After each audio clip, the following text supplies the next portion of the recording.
আমি নতুনত্বক আদৰিব লাগিব, লগত আমি পুৰণাখিনিক আমি ধৰি ৰাখিব লাগিব। বাজনী ক'লে আমাৰ নিজৰে জেগা, যিহেতু মই বাজনীৰ বোৱাৰী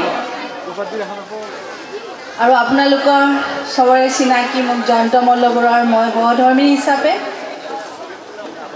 আজি আহিব পাই খুব সুখী।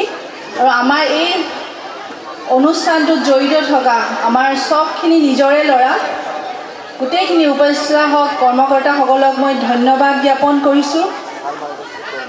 এই বিহুখন এইবেলি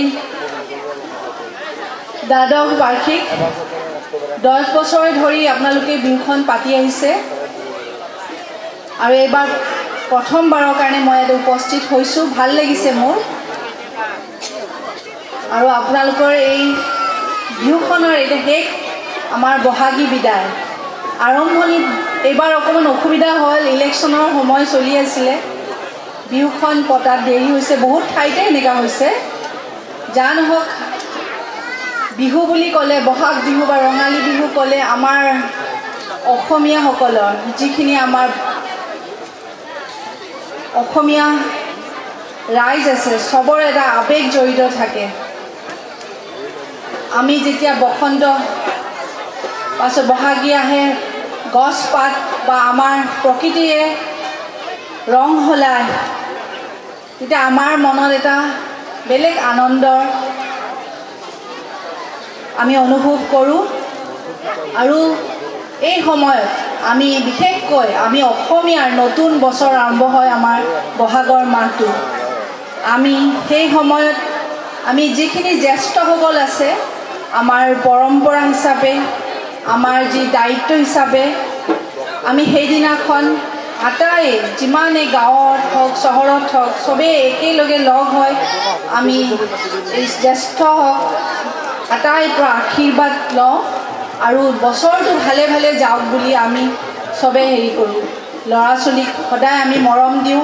আমি যেনেকৈ বসন্তই নতুন ৰং সলায়, সেনেকৈ আমি নিজৰ মনবোৰ এই বছৰটোতে, বসন্তৰ বছৰটোতে ৰঙালী বিহুত আমি সেনেকৈ এটা প্ৰণ ল'ব লাগে যে আমি চবৰ মনবোৰ ধুনীয়া কৰিব লাগে। প্ৰথমতে এই মানুহখিনিয়ে চবে এজনৰ দায়িত্ব থাকিব লাগে যে আমি অসমীয়া হিচাপে আমি অকল বিহু মঞ্চত বা বাকৰিত বিহু নচা গালেই নহ'ব, আমি এইখিনিৰ যি পৰম্পৰা আছে, আমাৰ ৰীতি নিয়ম আছে, গাঁৱৰ হিচাপত বা চহৰতে হওক আমি ধৰি ৰখাৰ চেষ্টা কৰিব লাগে।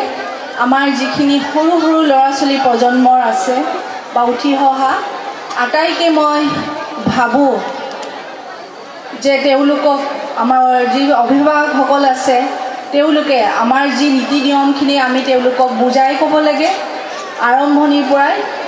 কেলেকি বহুতে আজিকালি অকণমান পশ্চিমীয়া হেৰিটো লৈছোঁ, আমি ল'ব লাগে, আমি চব বস্তু কৰিব লাগে।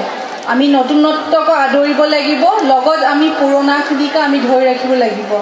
আমাৰ যিখিনি অভিভাৱক আছে, অকল মাক দেউতাক নহয়, খুৰাক বৰদেউতাক বা আমাৰ মামা পেহীহঁতে আকৌ আটাই আমাৰ যিখিনি ল'ৰা ছোৱালী, উঠি অহা ল'ৰা ছোৱালীক আমি সেইখিনি নীতি নিয়ম শিকোৱাটো আমাৰ দায়িত্ব বুলি ভাবোঁ। আৰু মোৰ নিশ্চয় এইটো আমাৰ অসমীয়াৰ এটা আৱেগ বুলি ভাবোঁ বিহুটো। আৰু এইখিনিতে ভূপেন হাজৰিকা ডাঙৰীয়াই বহুত ধুনীয়াকৈ তেওঁৰ গান এটা আছে, আপোনালোকে শুনিলে চাগে বা শুনিছেই চবে, কিন্তু মন দি শুনিলে ইমান ভাল লাগিব যে বহাগ এটি ঋতু নহয়, সেই গীতটো আপোনালোকে শুনি চাব এবাৰ, চবৰে মন প্ৰাণ সঁচাকৈ বেলেগ এটা হেৰি অনুভৱ হয়। আৰু আজি মই ৰাতিপুৱাৰ পৰা সেই গানটো গাড়ীত আহোঁতেও বা শুনি আহিছোঁ, ভাল লগা গান এটা মোৰ। আৰু বিশেষ নকওঁ, আপোনালোকৰ আজি বিহুৰ অনুষ্ঠান যিহেতু আমাৰ বহুতখিনি অতিথি ইয়াত আহি পাইছে, আপোনালোকৰ চবে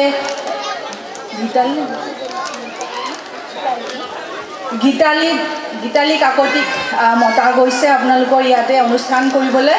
এই খুব ধুনীয়া গায়িকা এজনী, ভাবোঁ আপোনালোকে উপেক্ষা কৰি আছে।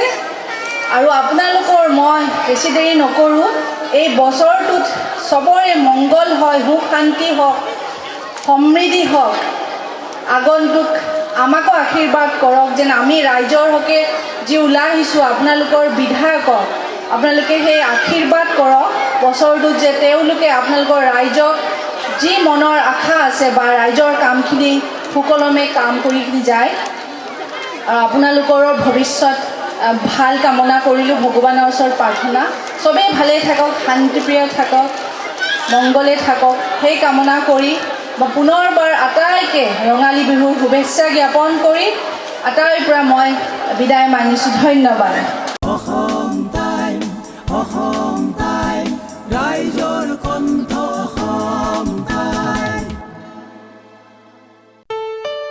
ঘৰত আনন্দ আৰু সম্পৰ্কৰ চমক বজাই ৰাখিবলৈ জৰুৰী হৈছে সকলো আনন্দময় মুহূৰ্তত মৰমৰ উপহাৰ দিয়াটো সেইবাবে মধুশ্ৰী জুৱেলাৰ্ছে আনিছে সকলো ৰঙীন ক্ষণৰ বাবে বিশেষ গহনা হীৰাৰে হওক সোণৰে হওক বা ৰূপৰে হওক শ্ৰেষ্ঠ ডিজাইনছ আৰু হলমাৰ্কযুক্ত গহনাই ৰাখে সম্পৰ্কক নিখুঁত তেনেহ'লে আজিয়ে আনক আনন্দ মধুশ্ৰী জুৱেলাৰ্ছৰ সৈতে যোগাযোগ কৰক 7002800341 নাইবা ভিজিট কৰক LNB ৰোড নলবাৰী অসম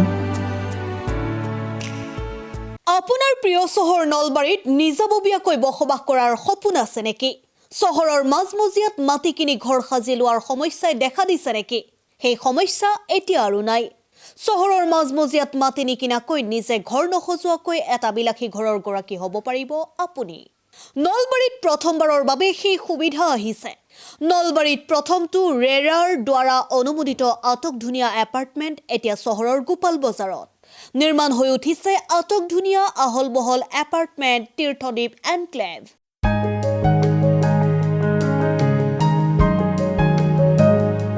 চহৰৰ গোপাল বজাৰৰ DIC পথত নিৰ্মাণ হৈ উঠিছে তীৰ্থদ্বীপ এনক্লেভ এপাৰ্টমেণ্ট দুটা আৰু তিনিটা আটকধুনীয়া শুৱনি কোঠাযুক্ত সপোনৰ ঘৰ যথোপযুক্ত গাড়ী পাৰ্কিঙৰ সুবিধা নিৰিবিলি পৰিৱেশ যাতায়াত আৰু যোগাযোগৰ উপযুক্ত সুবিধা আপোনাৰ সপোনৰ ঘৰখনৰ বাবে ন্যূনতম হাৰত বুকিং চলি আছে পলম নকৰি এতিয়াই যোগাযোগ কৰক 9706010636 আৰু 9954253864 নম্বৰত